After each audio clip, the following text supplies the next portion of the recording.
Welcome to Chowder and Grits. Today is Monday, August 12th. I'm Justin Cocciola alongside Tim Hirth. We've got Kevin Wall of the SB Nation blog, NunesMagician. We are talking Syracuse football today. Great episode. Gives you an inside look at everything to expect from Syracuse. I think they are going to be an ACC threat. But we'll get into that in a second. First off, Tim, what's going on? You know, I guess it's kind of a calm Sunday around my house right now. The wife and the baby are out at the playground somewhere. I'm here watching two hound dogs wrestle each other on my living room floor while I record this. But, you know, that's what you want. There's not a lot to do. We'll be running to the store a little later, a nice Publix run. So we'll be able to go on the hunt for more brands of hard seltzer, and hopefully I can find that Natural Light hard seltzer that I recently found out about. Yeah, no, I've seen that in stores now for a few weeks. It's been in Chicago, but Perfect. Yeah, I've not really thought about adding it to my cart. Surprise! So you'll have to kind of keep me posted on what you find out there. I definitely will, man. I'm looking forward to it. The stats on it look pretty good. I like the alcohol content. I like the calorie content. So I'll let you know as soon as I find out. The only thing I don't like is it seems to be sold in 24-count cases with one flavor, and that's just a lot to go with as far as one flavor goes in a hard seltzer. That's a big commitment. That to me tells me they've got some kind of scaling issue, and they're trying to offload it or something. I don't know what's going on there, but you know the seltzer market is getting a little bit out of control. I recently tried the new Bubbly. I don't know if you've seen that. It's like I think it's a Coke product. Yeah. But I bought it just for the intent of trying to drink less soda around the house, but to not drink just straight up water. And the first two were kind of rough, but like by the 12th one, by the time I had finished the 12-pack, I was like, I can drink this. Mix it in every now and then. It's better than drinking multiple Diet Cokes a day. So, I don't think I'm totally sold on the seltzer or the spiked seltzer market, but, ask me in 15, 20 years. Maybe I'll come around. Well, so it's funny you say that. There is a definite wall, like when you're working on the non-alcoholic hard seltzers, where the first two taste, especially if you're not used to it, it tastes horrible. I mean, to put it lightly. It's basically a watered-down flavor in an ultra-carbonated beverage, and you don't get it. Yeah. Then about, 3, maybe 4 cans in, it starts to make a little sense. And nowadays, I keep seltzer in my fridge at all times, and I don't always drink it, but sometimes you need that carbonation to cut through whatever you got going on. And it's, it's fantastic. Every time they release a new flavor, I grab it just to try it. It's pretty cool. So, funny story. My last company, my first trip abroad ever, we had a work trip to Sweden, and I get into the hotel room, and they're like, you can drink the water. So I'm like very conscious. I'm like, okay. I was like dying of thirst. It'd been a long flight, long day. Finally get to the hotel, couldn't find a bottle of water. Turn on the faucet, and there's like 2 different water spouts. So one's blue, which I assume was for water, and the other one was just like a regular one. So I hit the blue one, drink it, spit it out all over the room. Turns out you can have seltzer water in a tap in Sweden, or sparkling water, or whatever it is they call it. And I was so disgusted. I don't think until recently when I tried the White Claw, I think that was like my first spiked water or seltzer water experience since that moment. Yeah. And it just kind of I was so disgusted because like have you ever just had something in your mind, and this could be anything, like, I think I'd like a nice glass of orange juice, and you pour a glass and you're not paying attention and it turns out to be eggnog. Like that's kind of no. It's a shock. Yeah. It's a shock. So if I can remember as a kid, I'm kind of throwing it back to the kid days here. Every now and then we'd have Sprite in the house. And so Sprite, you'd pour it. There was a couple occasions, I don't know how it got how it happened as a kid, but my cup would get mixed up with another cup, and I would go in thinking it was Sprite, and I'd get hit with water. And I almost vomited because I was so keen on that Sprite lemon lime flavor, and I got still like tap Rocky Mountain, North Carolina flavored tap water. Oh my gosh. Right. I mean, it's a shock to the system.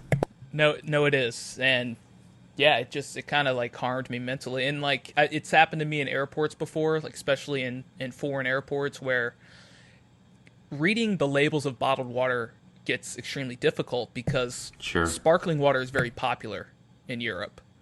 And you just kind of have to guess. You try to shake the bottle a little bit, see if the bubbles appear. But man. I think that's probably my aversion to seltzers right now. I think that's where it stems from. It may, and you just keep working on them. The more you drink, the more you like them. It's a strange thing. It's I don't have a love affair with seltzer, but I feel so much better about myself when I'm drinking that instead of like a Diet Coke or some other carbonated some carbonated drink. That's the next fad. Carbonated vegetables. Carbonated vegetables are next on our list, man. You better trademark that before it gets stolen. We need to. But yeah, I mean, as far as drinking that compared to, Diet Cokes and things with a bunch of chemicals and stuff in it, it makes you feel like a better human being. So I think that's maybe worth it in the long run. So like I said in the beginning, we are talking to Kevin Wall today from the SB Nation blogs, or NunesMagician, so focused on Syracuse football. We kind of dive into everything Syracuse, talk about, the attrition from last year to this year, what to expect on offense, an elite level defense, except for maybe that middle linebacker portion. So we talk about that a little bit. And then we also kind of address the Virginia Tech-Syracuse rivalry back in the 90s and early 2000s before we went on about probably 13-year hiatus before the 2016 matchup. So that was fun to relive those kinds of moments. We are saving all ACC football news for you until next week. We are going to have our ACC preview show, so there's a lot of news around certain camps. There's some injuries happening. There's some guys coming back. So in order to not date this so much, we are going to press pause on that until next week. And later this week, we'll also have a show dropping, talking to Southern Pigskin. And we talk a little bit of SEC football, ACC football as well. So we've got your preview shows coming up. We are getting close to football season, which is always a good time. I personally cannot wait, and I know, Tim, you're in the same boat. Oh man, I can't wait. I'm so hyped right now, and we are so insanely close. At this point, honestly, the wait until college football season is a breeze. But the fact that we get that Florida-Miami a little earlier than usual is going to be nice as well. So you know me, I'm just sitting here counting down the days. Absolutely. So again, if this is your first time joining the show, we are Chowder and Grits, a podcast focused on ACC and Hokies football. You can catch us on any kind of mainstream podcast network. Apple Podcasts probably the best way. So go ahead and click subscribe. But first, here's Kevin Wall with NunesMagician. We welcome on Kevin Wall from the SB Nation blog, Nunes Magic, covering all things Syracuse Orange sports. Kevin, welcome to the show. All right, thanks for having me, guys. Absolutely. So before we get started, Nunes Magic, obviously, yep. I assume the name comes from Troy Nunes. That's correct, yeah. He was, probably not the greatest quarterback in Syracuse history. So where does the name come from? So the site's founder, Sean Keeley, pulled a reference from a game of Syracuse versus Auburn, one of Troy Nunes' better games as a starter. And the announcer said after a touchdown pass, Troy Nunes is an absolute magician. Okay. And so when Sean started the block, he thought it would be funny. As time went on, he probably regretted picking something that was so long, and it's sort of been shortened to just NunesMagician. But that's where it started. So we go by NunesMagician. Troy Nunes is an absolute magician. TNIAAM. Whatever your choice is works, but it's a little throwback to someone that Virginia Tech fans might not fondly remember, actually. Yeah, I mean, we'll talk about him a little bit later, but right. For a guy who wasn't a Syracuse great, I mean, he did start for basically 4 years, was kind of in and out of the starting rotation there for a little bit, but had some big wins over the Hokies, but we'll talk about that a little bit later. Syracuse seemed to have the Hokies number in the 90s and early 2000s, but So let's talk about Syracuse this year. So Sure. just to recap last year, first winning season in 6 years. Their best season since the Troy Nunes days, 17 years ago, was the last time they won 10 games. Finished 15th in the AP poll. They really took a big step forward under Dino Babers, and he had gone 4 of 8 in his first 2 seasons. And previously at Bowling Green in Eastern Illinois, it took him about 2 seasons to right the ship. But before we get into that, Babers is kind of he's an interesting persona because he's very charismatic. Some would say maybe a master motivator. But outside of on the field success, can you just talk about what Babers has meant for the Syracuse program as a whole? So I think what he sort of epitomized is the modern coach. And so he's a little bit older than someone like Lincoln Riley or Manny Diaz, but he really has a good grasp of promotion and marketing of the team. And he seems to have really upgraded what the football program does in terms of videos. Tonight was the 3rd episode of a YouTube series they're doing called La Familia, which is sort of an inside look at some of the players and the goings on within the program. So I think he really understands the importance of marketing, being out in the local community, getting the fan support, and also, appealing to players and what they want. He was a really interesting interview. Talks a lot about movies, makes a lot of cultural references, and from what players understand, what you see is what you get with him in terms of his sort of commitment to what he believes is the development of young men as well as football players. Yeah, I mean that's kind of what you see just from being an outsider of the program, but Syracuse over the years, it's been a program that's had up and down success. Mm-hmm. So under Paul Pasqualoni in the 90s and early 2000s, they won a lot of games. Right. And they had some big time players. You had the Dwight Freeneys, the Donovan McNabbs of the world, the David Tyrees. But obviously the Pasqualoni era ended rather abruptly, going 16-20 his last 3 seasons. And then came in Greg Robinson, who almost resurfaced in the ACC. Of course, we're talking about the Big East days here, but Robinson was rumored to be named defensive coordinator at North Carolina under Mac Brown until the alumni base threw a fit, basically, for lack of a better term. They were going to riot. Reasonably so. So Robinson was a guy, never been a head coach and never will be again. Okay, to put it bluntly, but he pretty much set the program back a decade.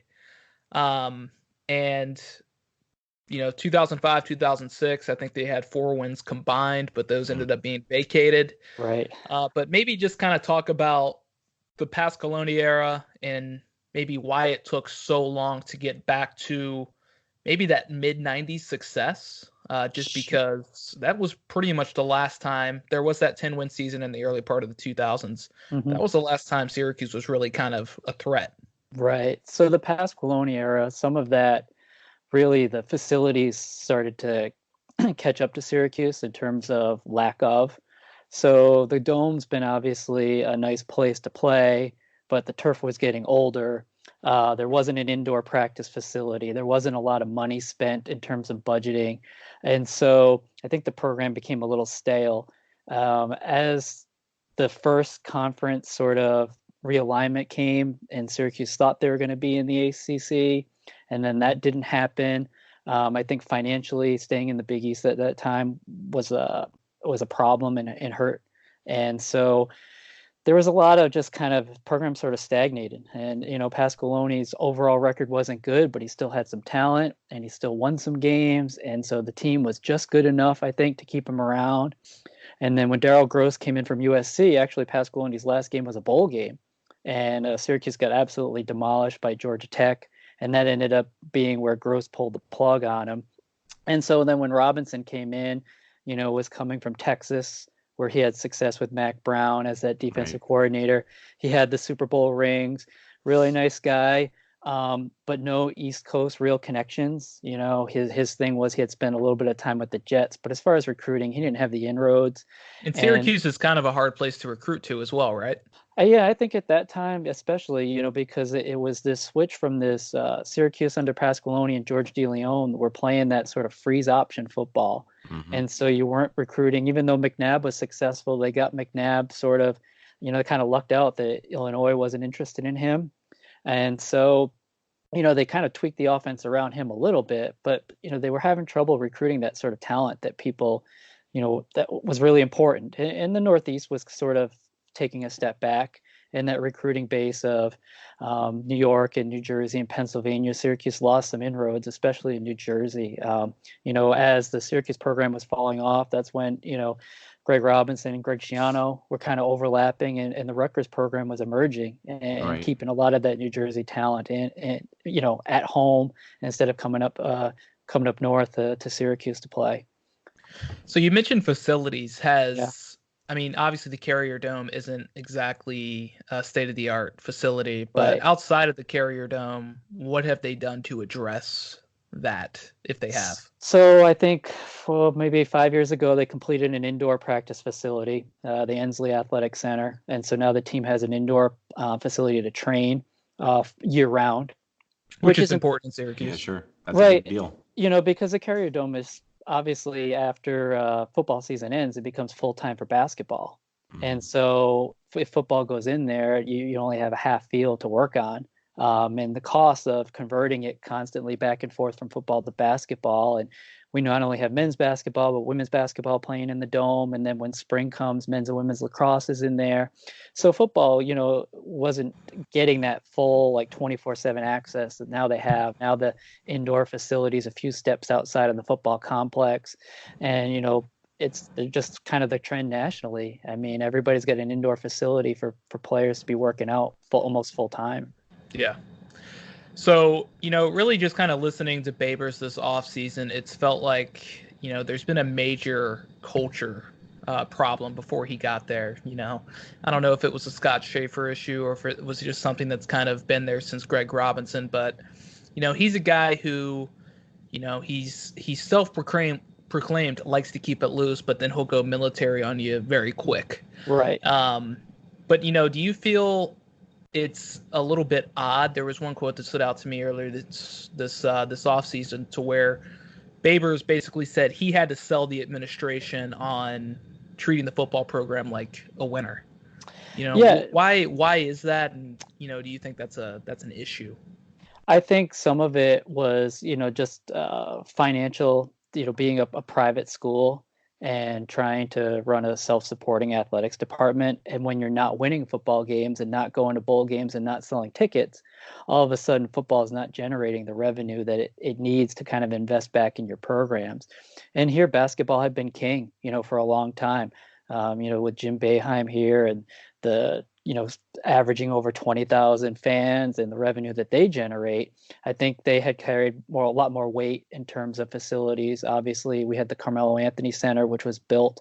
So basketball got a state-of-the-art practice facility before football had, a full field to work out indoors. And so, and I think we had after Darryl Gross left, Mark Coyle was here short term before he went back to Minnesota. And then now John Wildhack, who came in, who's an alum, who came from ESPN, and I think they see when they hired Babers, or when Wildhack came in, Babers was in place. They really had to understand some things in terms of football and in terms of not just facilities, but I think scheduling wise. Like even this year, Babers has made some comments about the fact that Syracuse opens the season at Liberty. And so it's kind of interesting for a team coming off a 10-win season to be playing a game at Liberty and then the following week playing at Maryland. So opening with two Right. road games is something that most top 25 teams aren't doing, And so especially not, I think it might make more sense if it was one of those big neutral site kickoff games where you're cashing Right. a large check for your department. But to take some money to go play at Liberty is a risk for the program, and I think I think Babers has alluded to trying to get that shift in thinking and really maximizing what needs to be done to be successful and continue the success. Yeah, and Liberty is really a program that they've invested quite a lot just into that entire university. But from a football standpoint, it's still Liberty, right? They've still Right. got that kind of FCS sheen on them, even Yeah. though they're considered FBS. But yeah, I get what you're saying. Like to me, It's similar to what Virginia Tech has with Old Dominion, which, hey, by the way, Yeah. they went to Old Dominion, lost last year. So Yeah. Thanks for that, Justin. there's always that risk, I think, when you're going to some of these smaller guys' houses, Right. because they seem to get up for those games more so than they would maybe elsewhere. Right. Now, some of the scheduling, there is a major dome renovation project that's underway now. And so some of Is the the Carrier Dome scheduling, going to have AC? it will eventually. Oh my! There you go. Finally.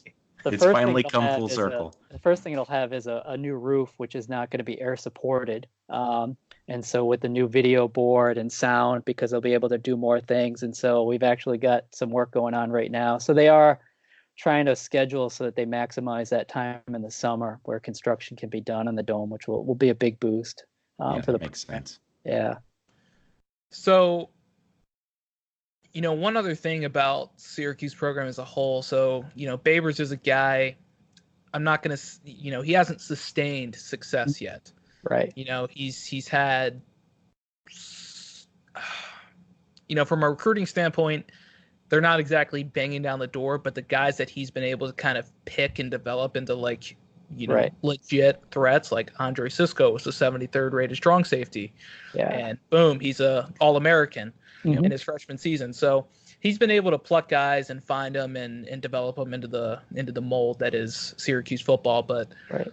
do you think it's sustainable? And I think Syracuse has a very good team this year. Right. They got some question marks on offense, I guess, with the new quarterback and things like that. But, do you think it's sustainable? And, if Babers were to leave after the season, what kind of shape would they be in? That's a tricky one. If he leaves after this season, I don't know if he's established long enough roots to that it transitions right away to the next coach. As a question would be, does he have someone in his staff that's ready to step in? And that's kind of a question that we're all unsure about, to be honest with you. And that's the fear is, does he leave before there's someone sort of in place? And it depends on what people consider success. And that's some of the thing here is you win 10 games. Is Syracuse going to win 10 games for 6 or 7 years in a row? I don't know.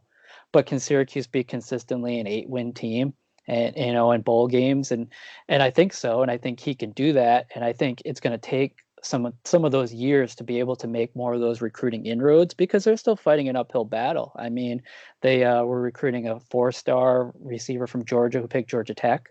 And so a lot of people are like, why is a wide receiver picking Georgia Tech over the Dino Babers offense? And, and I think there's still some inroads that have to be made in terms of, the recruiting area seems to be shifting. There's some Syracuse added some players from North Carolina in the last 2 classes. Right. They continue to be looking in the Midwest, and they're trying to get those guys, like you mentioned, Andre Sisco from Florida, guys that maybe fall outside of the Florida State, Miami first view, that Syracuse can get in early and say, hey, we really want you. You're not a second choice for us.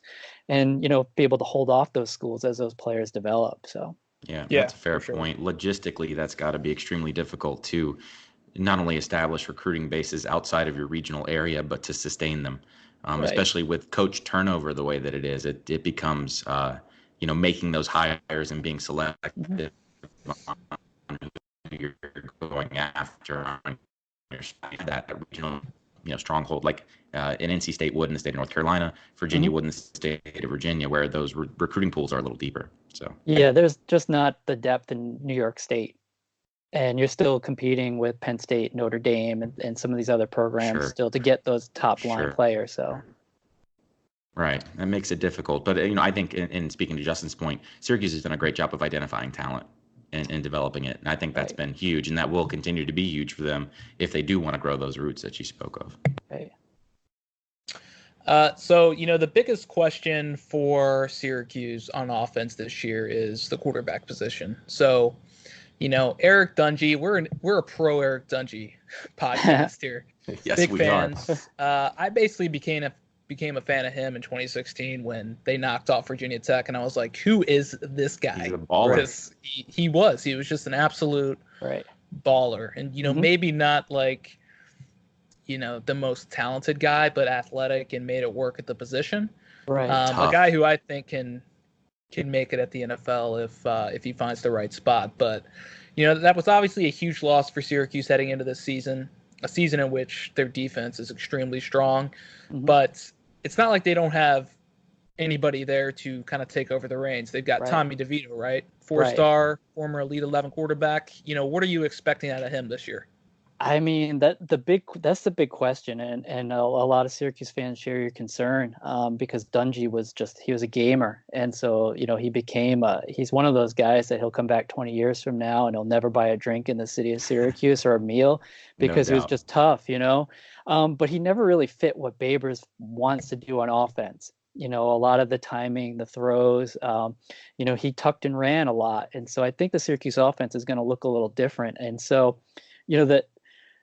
The uncertainty with DeVito, I think some of it, we saw flashes. He came in against Florida State, and we know that they were down last year, but he looked good. He came in against North Carolina in a game that really could have tipped Syracuse's season the wrong way, because they were coming off losses to Clemson and Pitt, and they're trailing at home against North Carolina.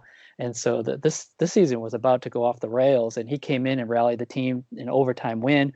And then against Notre Dame, he didn't look good. He looked like a freshman playing big time football. So, we've seen glimpses. The hope is that Syracuse can run the ball more consistently. I think a lot of us, especially at the Noon site, are worried about how the offensive line fits.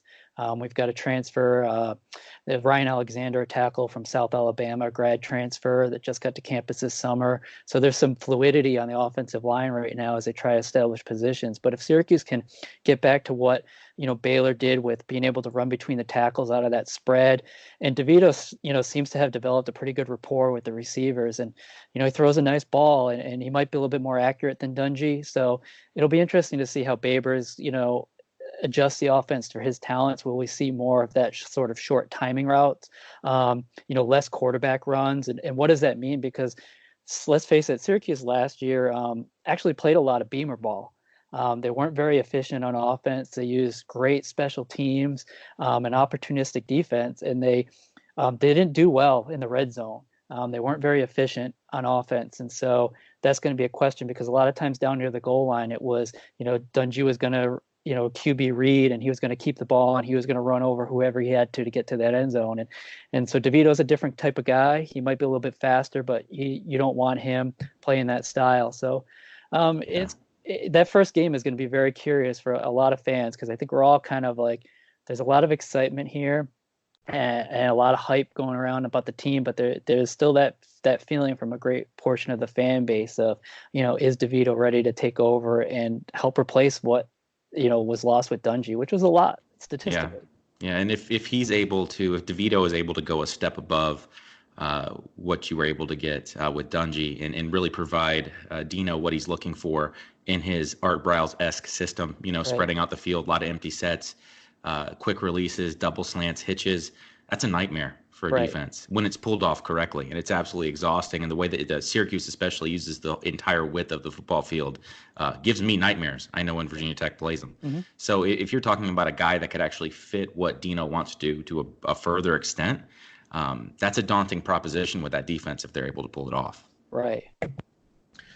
Well, Syracuse certainly has the receivers ready to go for the type of offense he wants to run, because two of their best receivers, in Sean Riley and Nakeem Johnson, don't stand taller than 5'8". Right. And they're really kind of like dynamic playmakers, fit well in the slot. They do have a guy in Taj Harris who, again, one of those like not as highly touted recruits, but came in, set some freshman records for Syracuse last year. And then, my favorite player on their offense has to be the tight end / fullback in Chris Selmore, who is a 6 foot, 300 pounder. Right.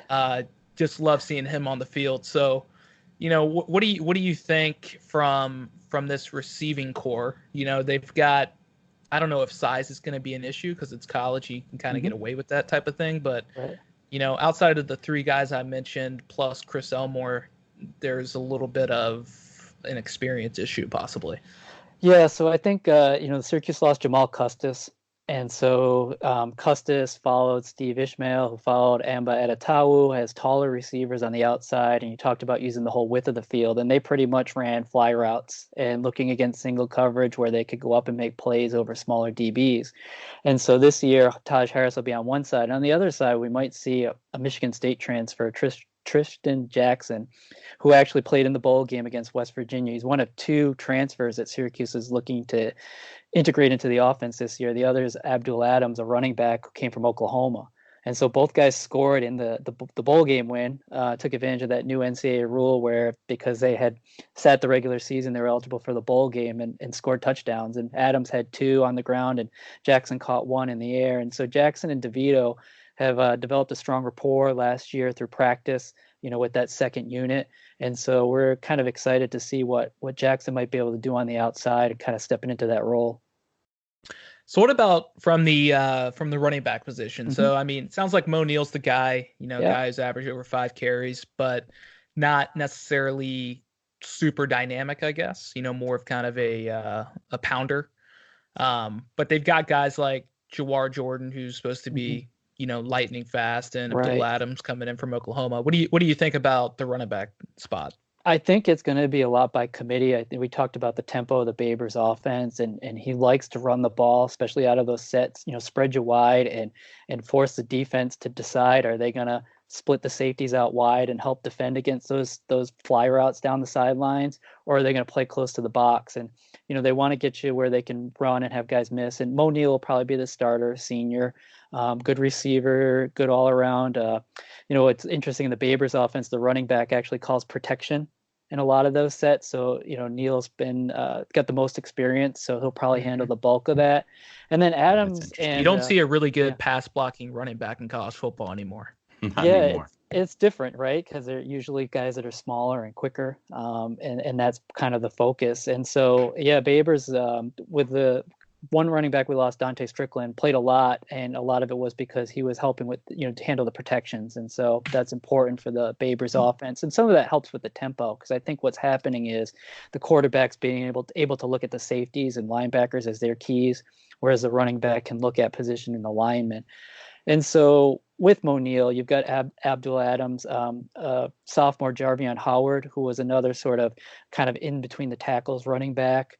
And then you mentioned Jawar Jordan, who they've talked about for his ability to get on the outside and make plays. So I think, Babers likes to mix it up. He wants to push the tempo, so he wants, they want to be able to run a lot of plays and move quickly and to really kind of wear down opponents. And so I think that's really, for all the talk about his offense and the passing number, is ultimately what he'd love to do is just take control of the game. And if he could run it 18 plays and run it down your throat and take 5 minutes off the clock in the fourth quarter, I think that's a demoralizing, impact on a defense when you just can't get off the field. And so, expect Syracuse to use a lot of different guys. And without Dungey running the ball, I think those running backs are really going to have to step up and be able to make those plays and to get to that second level.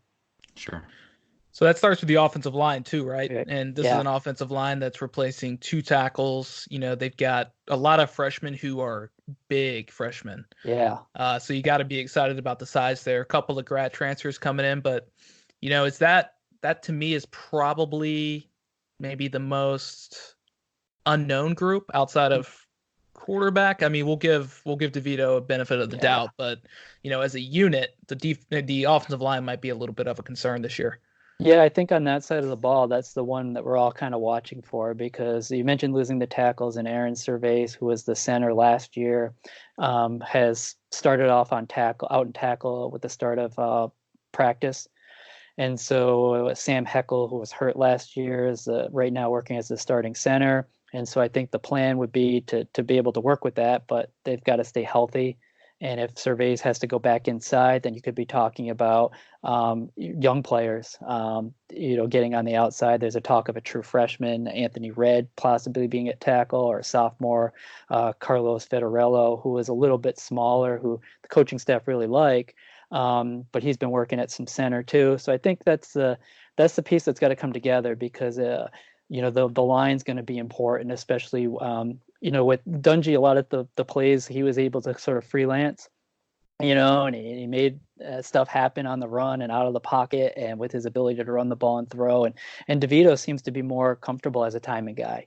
And so I think you want to be able for him to catch the snap and do his 3 steps and throw, and not have to be moving around a lot. So that's the worry. I don't know if you say worry, but that's the spot that we're really looking at as the season gets rolling here. Yeah, it's definitely going to be a fast-paced offense, a little bit different than what we're used to seeing. So I think maybe the Liberty game and the Maryland game will be a decent kind of introduction into the season, even though it's 2 games on the road. It's not necessarily going to be easy, but at least it'll let guys go up against maybe some of the weaker teams on the schedule that they're going to face this year. Right. Yeah, I think they're important for, you talked about how the Syracuse keep this going. And, they start off preseason, a lot of top 25 polls, and you gotta win those first 2 weeks. You really can't afford to slip up, or else people will start saying that there was a fluke, and they're back to where they were before. So it's probably a coin flip between the defensive line and the secondary as far as strongest positional group on the team. But this defensive line, they might have the best tandem defensive ends in the ACC, maybe even arguably college football, to be honest. And I saw I can't remember what it was. It's like the season of top whatever lists, out there on Twitter right now, and the Syracuse defense was off of the top 25 or something like that. Right. Which I was kind of surprised, because I think this group is flying under the radar a little bit, and it all starts up front. And Kendall Coleman, Alton Robinson, 2 guys combined for 20 sacks and 29 tackles for a loss last season. Right.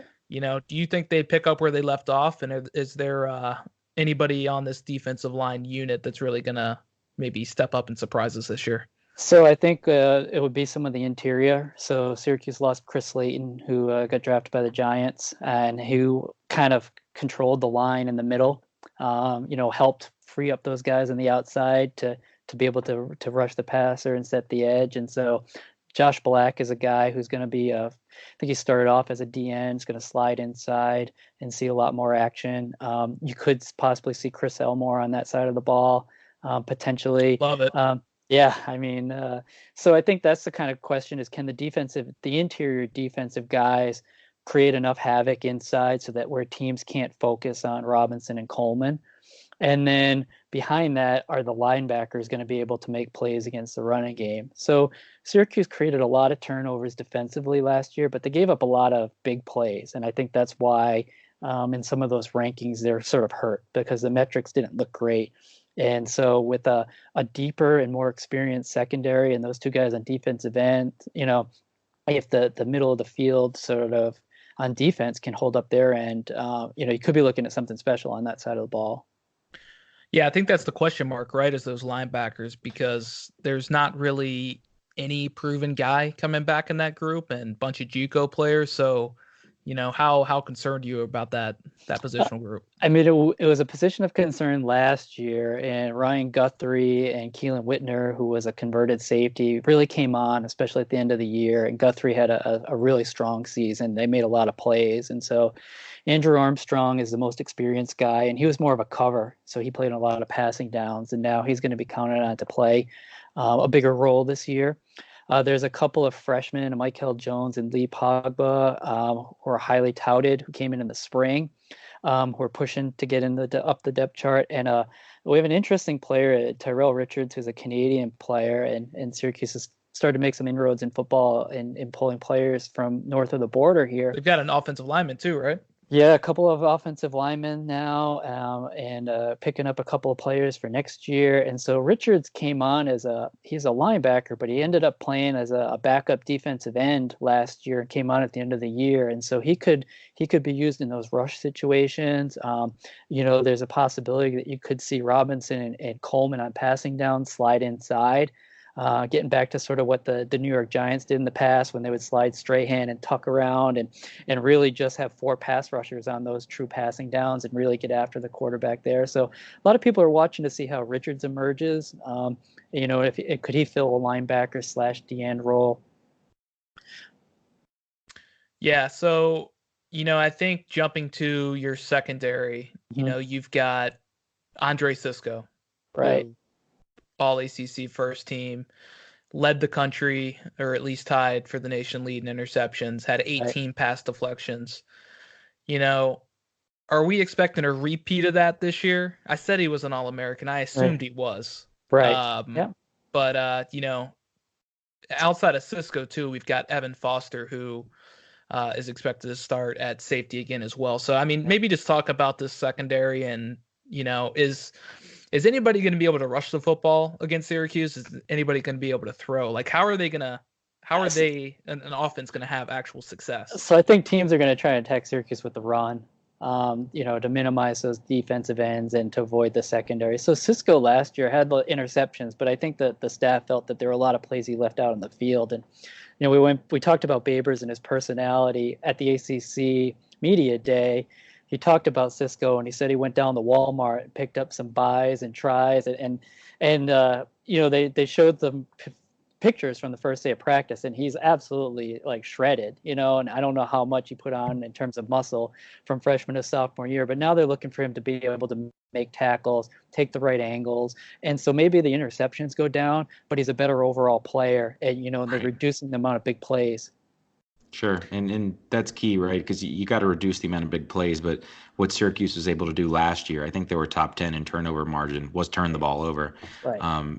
With the way that offenses are going in college football, that big play stat, it seems like every team nowadays is struggling with giving up big plays. But what teams aren't doing is getting turnovers in the way that Syracuse did. So that's going to be absolutely key for that defense. But, obviously with the way things are, I don't see that number dropping too much. They may not be top 10 again in turnover margin. And that all is dependent on how well they protect the football at the same time. Mm-hmm. Right. But definitely expect that defense to ball hawk again this year. Yeah, and I think the interesting piece is you talked about the safeties, but on the outside, we've got Chris Frederick, who's an experienced corner. On the other side, probably Trill Williams will be another guy, and the nickel. So there's some talent, and I won't pronounce his name, but Femi Melawatu. He's got an older brother who's playing for the Patriots, and I apologize to him because I completely butchered that name. But these are younger guys that are really look to be ready to step in, and it adds some depth. And that's something that Syracuse doesn't have at every position, but the secondary looks like it has some depth. And when you talk about where modern offenses are going, you've got to be able to play 5 and 6 DBs consistently. And so I think that's where the team speed that Babers has talked about, and that unit, for as good as the defensive linemen are, if that secondary can control those big plays and get teams off the field on 3rd and long, that's gonna really go a long way for Syracuse being able to match last year's success. Yeah, and I think too, just looking at some of the athletes that Syracuse has on this football team. So you got Chris Jones in the secondary, guy who is running a sub 4.3 40. I think 2 out of the 3 interior defensive linemen can do backflips. Which is not typically common among defensive linemen, especially defensive tackles. Right. But, you kind of alluded to it earlier, talking about Beamer ball. And I think if there's any team doing Beamer ball the best in the ACC right now, it's probably Syracuse. And, definitely, outside of the kicking game, which is extremely strong, this is a team that, has a lot of success at either, blocking punts or controlling the possession of where it's going. So maybe just kind of talk about the special teams a little bit and, why Syracuse is now kind of the class of the ACC when it comes to special teams. Yeah, I mean, I think they caught a huge break with Andre Schmidt, the place kicker, who was sort of an afterthought, and they were able to bring him to campus. And he was kind of like a preferred walk-on, right? Right, basically, yeah. And then he was a Groza Award winner. Yeah. And then on the other side of the ball, Sterling Hoffrichter, who's heading into his last year as an all-ACC punter, and his ability to change the field with the hang time. And with the athletes, you get better coverage. And that's sort of a throwback to those successful Pasqualoni days, where a lot of the guys you saw on special teams were the top athletes. And so Syracuse is able to control field position, flip the field. And so the ability to do that and cover kicks and punts has been was a huge boon last year, and so expect with Hoffrichter back. Babers thinks he's an NFL punter. It's rare that those guys get drafted these days, but he's that good and that consistent. And when you're indoors for 6 or 7 games too, you should put a priority on the kicking game, and you should be able to get people that want to kick in those sort of ideal conditions. And it looks like Syracuse is putting that focus to good work. So, we've hit on it kind of throughout, and some of the big names we brought up. Andre Sisco, like we mentioned earlier, 73rd ranked safety in the country. Right. All-American. Taj Harris, 124th rated receiver. Breaks a bunch of freshman records at Syracuse. Right. Alton Robinson, 20th best defensive end of the country out of JUCO. Right. Okay. Lou Groza award winner is a preferred walk-on. So there's other guys too that are coming up the pipeline that aren't established yet, but the coaching staff is very high on. Mm-hmm. Is this just a finding diamond in the rough situation, or is the coaching staff that good at Syracuse? I mean, I think they have a type. And I think, to relate it to Jim Boeheim, is that Syracuse basketball has done well with recruits that aren't what people consider the top flight, and because they fit the system. And so I think that Dino Babers has a type, and it's looking for athletes, it's looking for speed, it's looking for things that they can kind of work with within their system. And so, a guy like Sean Riley, I think he's listed at 5'10" or 5'11". I mean, that's probably very generous. But when you watch him play, I mean, he's in space, he operates so well, and he's just that fit for Syracuse. And they also train differently. And so I think one of the things that Babers did was really upgrade the strength and conditioning and push the administration to hire more people. And they train for that sort of the style of play that they want. So from the lifting and the running that they do, it's not the traditional sort of football training. And so I think that's why you've seen those guys that have been able to put up those 40 times. And you talk about the defensive lineman, Josh Black, who I mentioned before, was on Bruce Feldman's 50 Freaks in college football. And so they're doing a lot of things that are really about that explosive movement and conditioning. And so they're taking players, and over the 4 and 5 years, they're really developing them into really solid athletes and plugging them into places where they can be successful, which is, I think, probably a good testament to the coaching and the staff. Yeah. So, I mean, what do you think this year from a record standpoint? Because now you won 10 games, so there's a little bit of maybe a pressure to do that again. Right. Not like an extremely difficult schedule, but not like super easy as well. Right.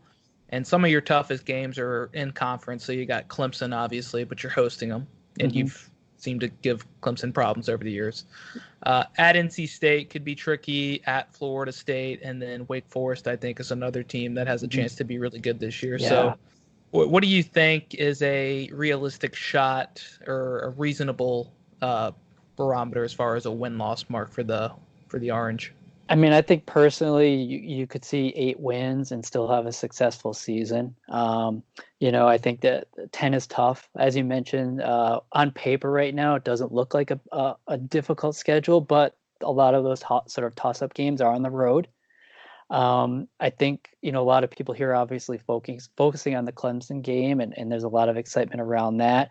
And we've matched up pretty well against them, but I think they're on another level talent-wise. And so I think those first 2 games are crucial if you want to get back there. I think, being 2-0 playing Clemson, and then after Clemson's Holy Cross, and then you get into the ACC schedule more with, we still have Pitt and Boston College, and, we lost to Pitt last year and beat BC, but A.J. Dillon was banged up when we played him. And so, there's a lot of things that are Syracuse sort of avoided the major injury bug last year, especially with the ability to keep Dungey pretty healthy throughout the season. And, that this team has some positions where they probably can't afford an injury or a key injury for multiple games. And, DeVito is one of those guys. Behind him at quarterback is a really untested and unproven JUCO transfer, Clayton Welch, who players rave about in practice, but that's, entirely different than games. So, I think a lot of things broke well for Syracuse last year after the Pitt game. And so even if they step back record wise, I think if they can hit another 8-win season in a solid bowl, that's a good year. Now, obviously, with Clemson being so successful, there's an opportunity for a strong second place ACC team if Clemson is undefeated to get in the playoff to get that Orange Bowl bid that wasn't available last year. So I think, if you're asking for like,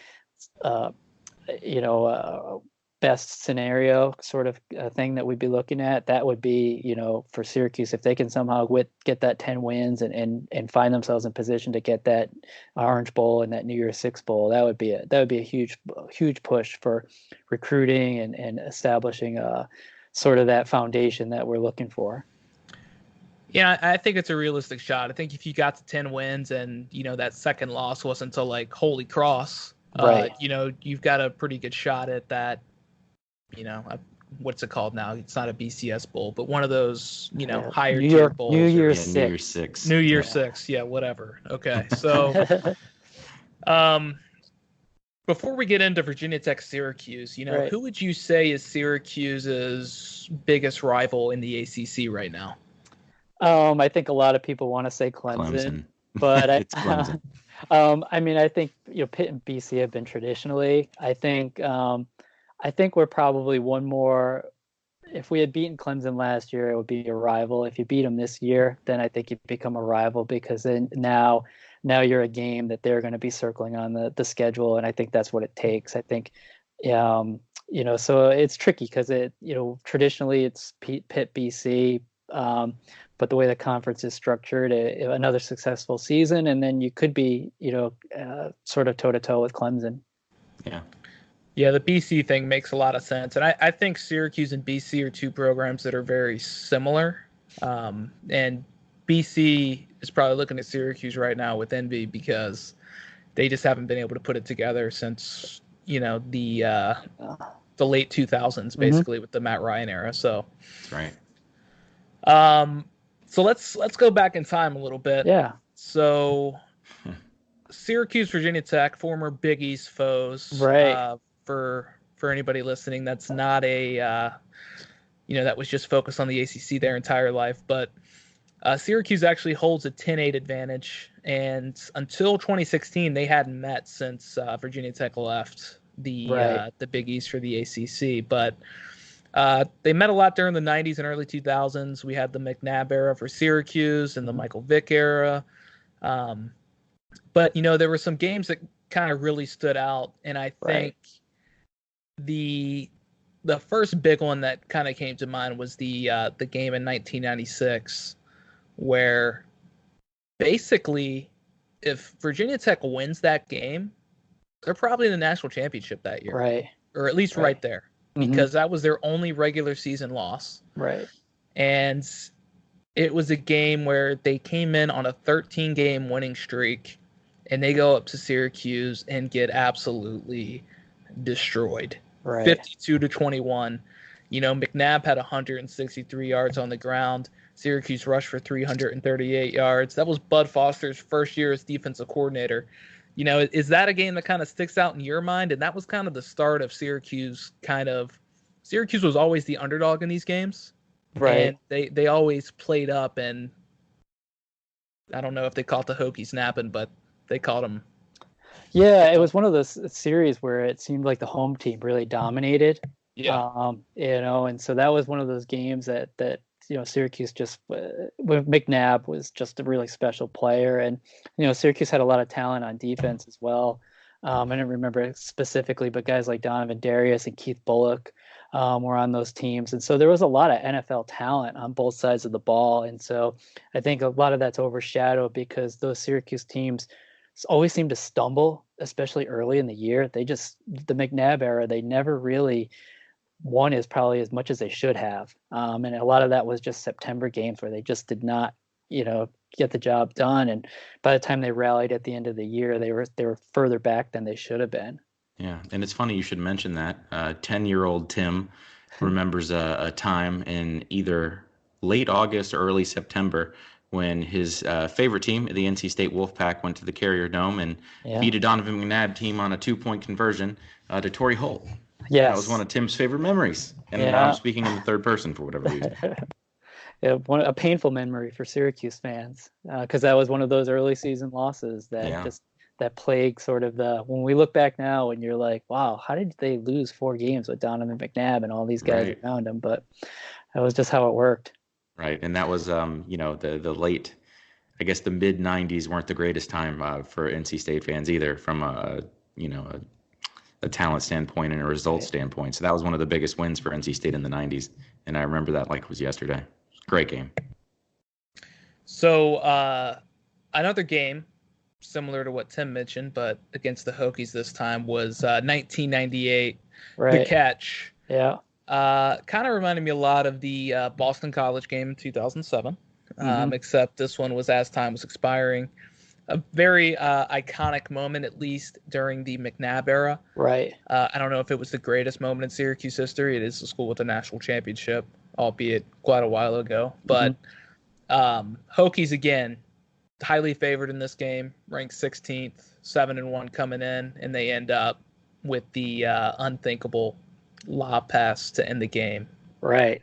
So that's the tight end throwback play, which was a staple of the George DeLeon red zone offense. And 4th and 13, and McNabb was just able to get the ball up to Stephen Brzezinski, and probably second to the 87 game where Syracuse scored a 2-point conversion to beat West Virginia, who was their big rival at that time, to stay undefeated in the regular season, but probably the second greatest ending, especially in the Carrier Dome's history in terms of football.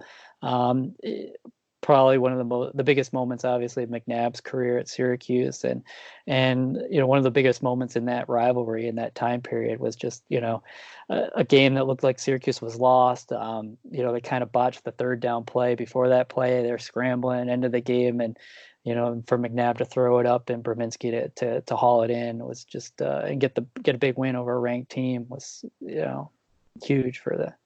Yeah, it was pretty incredible going back and watching the end of that game just to see the amount of 4th down conversions that McNabb pulled off. And it reminded me of when the Eagles were playing the Packers in the playoffs, and he converted a 4th and 29 for a first down, and they ended up winning the game. And to say that I was unhappy would be an understatement.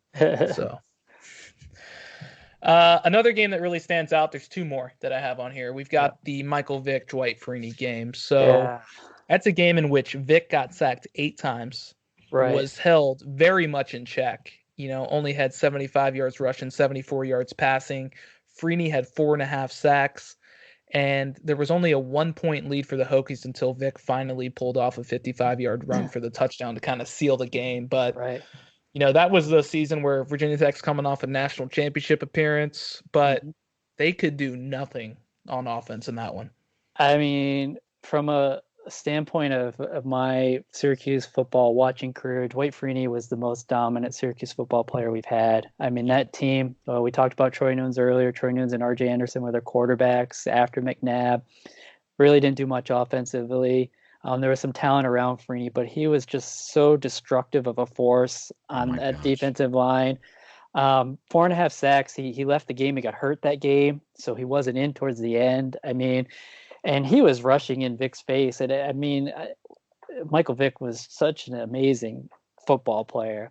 And to think about him being sacked 8 times in a game, and for one guy to get him 4.5 times, I mean, we talked about freaks and athletic freaks, and Dwight Freeney is probably the one of the bigger athletic freaks in Syracuse football history. And that probably that game got him rocketing up NFL draft boards, because I think anybody would notice how hard it is to take down Vick that often, and for him to be able to just to dominate a game like that was amazing. And then that the Syracuse was just kind of all about what could they do enough on offense to allow the defense and special teams to kind of take over. And then when Vick broke that one at the end and just showed you how, talented he was, he just, he steps out of the pocket. There's a little seam. He cuts to his left and he's down the sideline and untouched. And you're just like, all game you batter the guy, you hem him in, and it just that one little opening that he took, it made that play. It was That was a tough loss for Syracuse fans because that was a game that people were really, really excited about. You know what's interesting is Dwight Freeney was interviewed not long ago and said that was the game in his career, NFL included, that he was the most locked in for was that game. I don't know who was playing tackle that day, but you had to feel for that guy because he had no chance. It was like Freeney knew the snap count, and it was unreal. So the last one that really stands out, and this is one of the last times the two played before 2016, was of course the 2002 matchup, the triple overtime thriller. Number 8, once again, Virginia Tech goes into Syracuse. Syracuse was 2-6, maybe. Yes, very bad. Awful. And the two teams combined for 1,100 plus yards. Brian Randall for the Hokies, who I think is one of the best Virginia Tech quarterbacks in team history.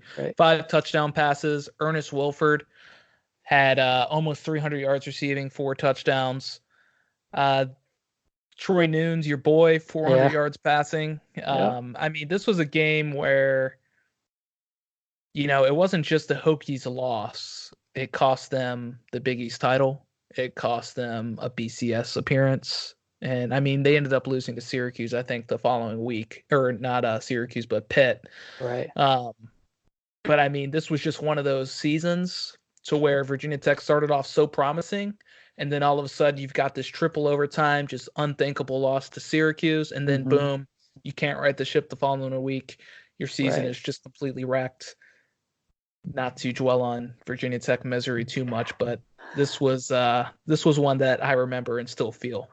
Yeah, and that was a bright spot in a dark time for Syracuse football. And that was a game where David Tyree was actually the top receiver for Syracuse, and the guy who was pretty much known as a special teamer, and he blocked a punt 3 years in a row against Virginia Tech. Yeah, he was an amazing special teams guy. Wasn't much of an offensive player, and then in that game, it just I don't know, something clicked with him and Nunes, and I had that year, I had season tickets in the end zone. I was out of town and gave them to a friend, and that's where that was away from the band. So that's the end zone where they went to in all overtime. So my friend thanked me for giving him the tickets that day, because that was a fun one to be in the dome for. Yeah, that was the game of the year right there. So, one of the things that I liked most about this little exercise was just going back and looking at some of the box scores and just seeing some of the names that were popping up, like to Bucky Jones and Walter Reyes and Damian Rhodes and Kevin Jones and David Tyree and Brian Randall, Ernest Wilford, Corey Moore. I mean, these two teams were loaded with guys that had successful careers in the NFL. So, and Donovan McNabb, obviously, but just kind of what stood out to me was Syracuse had almost as many as Virginia Tech, but they were kind of up and down in the 90s. They never consistently kind of put it together. Sure. Yeah, and I think that's a question a lot of Syracuse fans ask when we look back, because in recent years we haven't had that much NFL talent as we've had in that time period, and that's the interesting piece, is can they be successful without having those guys, or as they get more successful, will those guys get noticed a little bit more? So, but it is interesting to look back, and it was quite the rivalry in that time in the Big East.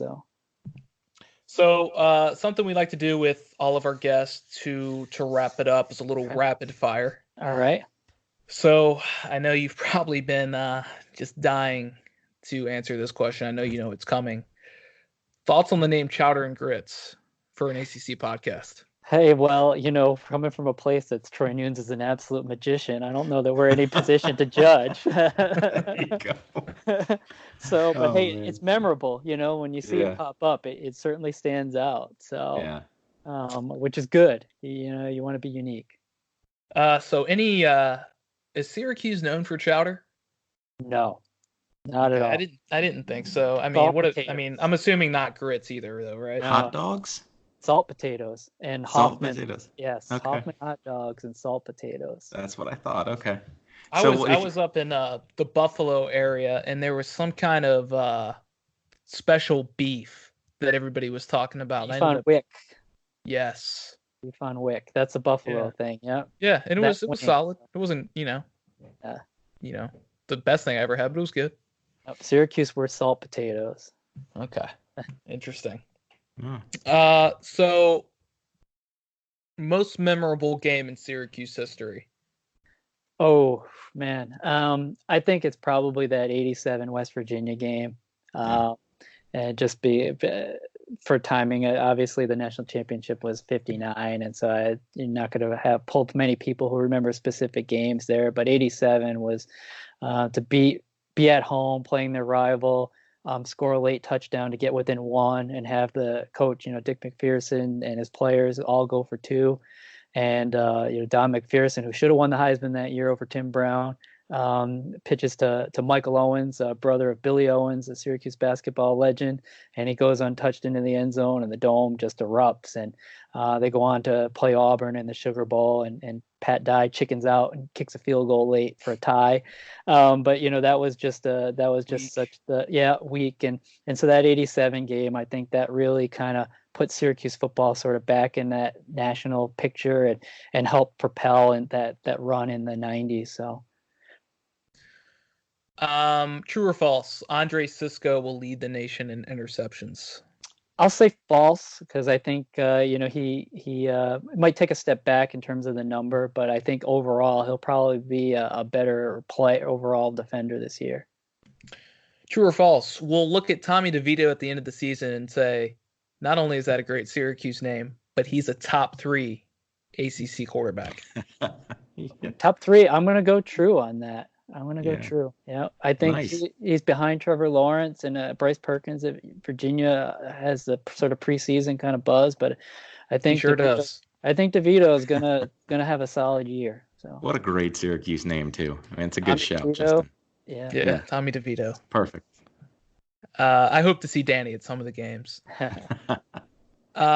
True or false? Syracuse will beat Clemson this season at the Carrier Dome. People are going to hate me for this, but I'm going to say false. Nah, come on! This was just fun easy is that? Toss up for you. I call myself a rational optimist, and I think just what they have offensively, I think it'll be close. I think Syracuse will cover. I think it's a 20-point spread right now, which I think is crazy, but I just think that Clemson offense against what. We're not sure if Syracuse's sort of defensive linebacker could be the difference. And so I think it'll be close, but I think Clemson is still just a little bit ahead. Yeah, I think if Clemson, unless they get hit with a rash of injuries this year, I just, it's tough to see them losing. Mm-hmm. Over or under 9 regular season wins for Syracuse? Oh, can I say push? Because I think 9's probably where they hit. Fair enough. All right, but I'll go over then. I'll go over. Okay. There you go. Pick. True or false? Syracuse will one day play somewhere other than the Carrier Dome. Ooh. I think with the upgrades that Syracuse is in the Carrier Dome for a long time to come for football. Carrier Dome is forever, man. So. Might not be called. That's what I like to hear. That's true. Well, by the time they get air conditioning in it, I'm sure the name rights will change, which will make total sense. Worst Carrier Dome experience. This doesn't have to be football related. Oh man, jeez. I've been through a lot of bad Syracuse Carrier Dome experiences. We asked this question on our site, and I said there was a game against Illinois in the G-Rob era where Juice Williams came in with Mendenhall, and they basically, it looked like one of those high school games where the big school plays like the smaller school, and they just sort of run the ball up the middle for the second half to take it easy on them. And that's what it was like. And I was sitting behind folks that were friends of Mike Loxley, who was the offensive coordinator at that time for Illinois, and they were apologizing to me and basically spent the second half talking about how nice the campus looked because they felt so bad. And I know people will talk about other games where their Syracuse lost, like heartbreaking games, but to me, like when you're sitting at home and you're watching a team like Illinois, who was okay, but basically they were just handing the ball off for a half because they knew that that's all they needed to do to win the game, and they didn't want to show anything. That was really, it's hard it's hard to believe that Illinois football's ever in that situation. I know, right? Amen. And we were there, Amen. and so. And I mean, hey, Juice Williams and Rashard Mendenhall was a nice little 1-2 punch, but Yeah. Rashard just didn't seem to make it work in the NFL for whatever reason. Yeah. Aurelius Ben. Aurelius Ben, yes. Good one. Let's see. Last one that I have, unless Tim wants to throw any on. Dino Babers will be the head coach at Syracuse in 2021. 2021. Ooh, I'm gonna say yes. I think he's It's there for the long haul.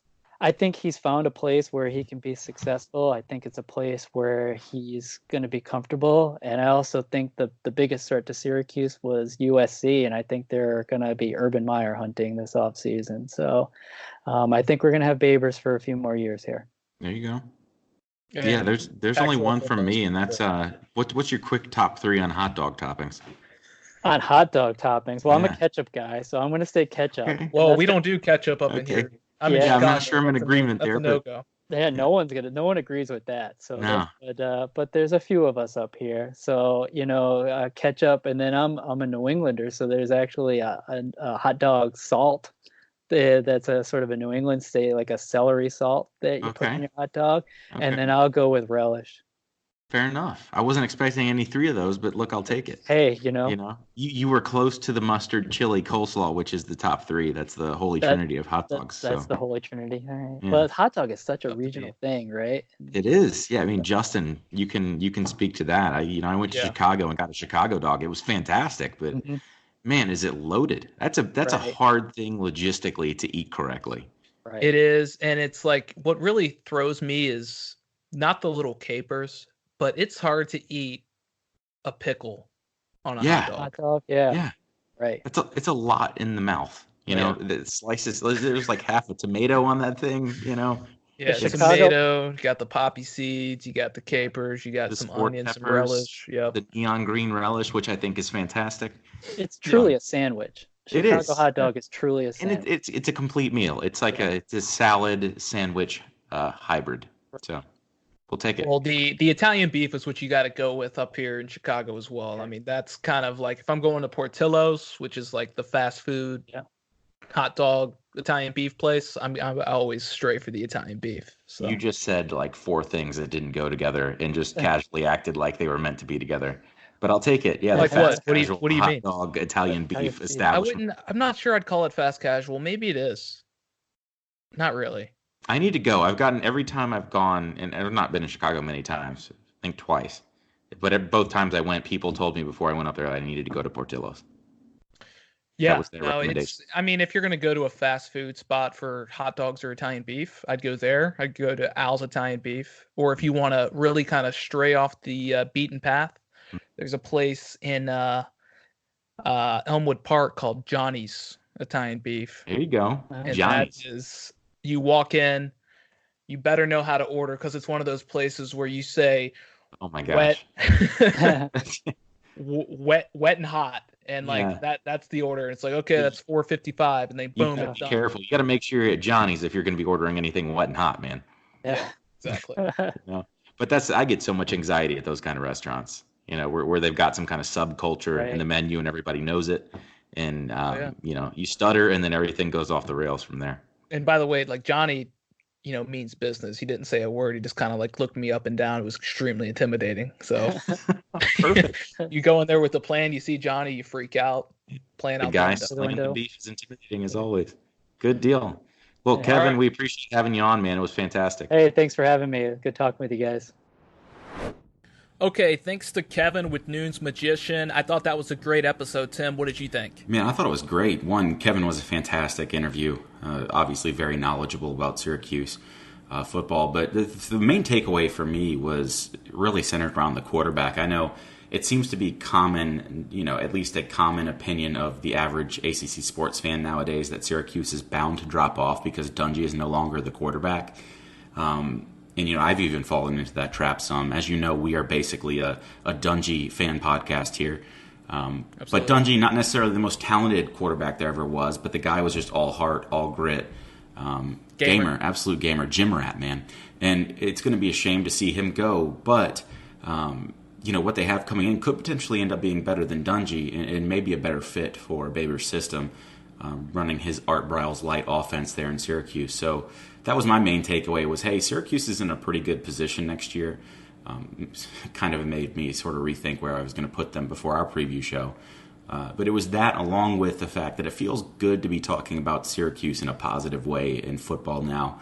We were kind of reminiscing on the McNabb era, throwing around names like Tabucky Jones. It just feels good to have Syracuse be. They're not all the way back, but they're certainly making great progress. Yeah, it's definitely good to have them back, especially when we need some stronger teams, kind of under the radar teams to be there in the ACC at this moment. I do think the ACC is trending up. There's a lot of very young teams in the conference, and I think next year and the year after, there's going to be some pretty powerful programs out there, and it's not just going to be Clemson and then everybody else, even though Clemson is still going to remain the class of the ACC. That being said, I still am a little concerned long-term for Syracuse. If they can hold on to Babers, I'm not concerned, but if they can't, I don't know how sustainable it is, because I think the coaching job that Babers is doing shouldn't be understated. No. They're not pulling in top 25 recruiting classes, but the guys that they are pulling in fit exactly what they're doing, and there's obviously a lot of coaching up that goes with it as well. So, you're not going to find an Andre Sisco at the 73rd rated strong safety position in every single recruiting class. No, part of it's luck, but part of it is being able to identify talent maybe in a different way. And if you're Syracuse, that's what you have to do to survive, and that's what they're doing right now under Babers. So, it's definitely good to see Syracuse kind of bounce back to relevance, and I think they have a pretty strong shot at 9-10 wins this season, and that third game of the season against Clemson, I've definitely got it circled. That's going to be a fun one. Yeah, and to your point, it's not necessarily if but when I think Babers leaves at this point, because the college football world seems to think of him extremely highly. And when you see that with coaches, it's only a matter of time when they're at stops like Syracuse before one of the big dogs comes and hunts him down. To me, he's got Big 12 football written all over him, especially with his system. It just seems like it would meld in that conference extremely well, given that's where it originated. But if you're Syracuse, I would imagine this is what's happening now, is you're already looking at what's your contingency plan, and maybe that contingency plan is in-house. The key for Syracuse, if they want to keep the success going long term, is going to be when you hire your new coach, because this is going to be either this year or next year. I imagine that Babers is leaving Syracuse. The key there is going to be keeping the system that Babers has installed at Syracuse, and not having a total rehaul where you get somebody in there running a power offense, a pro offense, something like Alabama would have run 2 or 3 years ago. But somebody that's running the same kind of spread system that Babers does. I think if they do that smartly, they can sustain that success. But that next hire is going to be obviously crucial as far as keeping the momentum going there in New York. Yeah, for sure. I mean, that's a great point. I think, and I don't think Babers is just going to leave for any job and just trying to, briefly go through some of the available jobs that might come open in the Big 12. I don't know if there's any job there that's going to pop open anytime soon that's going to be that enticing for him to leave, because I think he's already at a Power 5 conference, but now the next step up with him would be, I don't want to say an elite level program, but something that's borderline elite level. A Virginia Tech or something like that would be a big step up if a job like that came open. Or an NC State level job. I don't think he's going to get a Texas level job. Maybe he would. I don't know. But, I think it's tough for a guy who was at Eastern Illinois and Bowling Green and Syracuse to go over to California and take a head coaching job there. Like, I'm just thinking of USC, for example. But I don't know. It's he's proven that he can coach. I think that's all that matters. And I'm not sure that knowing the area or being from an area where your school is located is really that important anymore, just because, the world's gotten a lot smaller over the years. No, especially not for a guy like him. That system lends itself well to nabbing guys that are maybe not as highly as recruited as others are. So for him, it's a great system to run where he's at. But I disagree. I do think that the next job Babers takes will be elite to borderline elite level. Typically when you hear coaches being talked of so positively by other coaches and the buzz around him is so high, that when those jobs do come open, he's going to be one of the, I would say 2 or 3 on a short list to go to a place like, like Texas A&M, even somewhere out on the West Coast in Pac-12 country.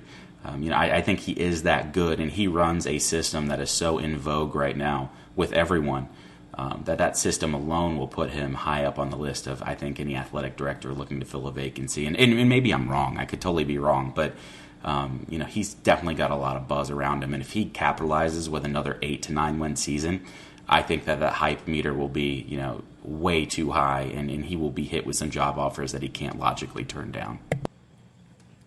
Yeah, we'll see. But, I do think Syracuse will be able to compete with Clemson. They're going to have to play a really good game, and really the key is Tommy DeVito. I think, what he's going to be able to do and how consistent he is.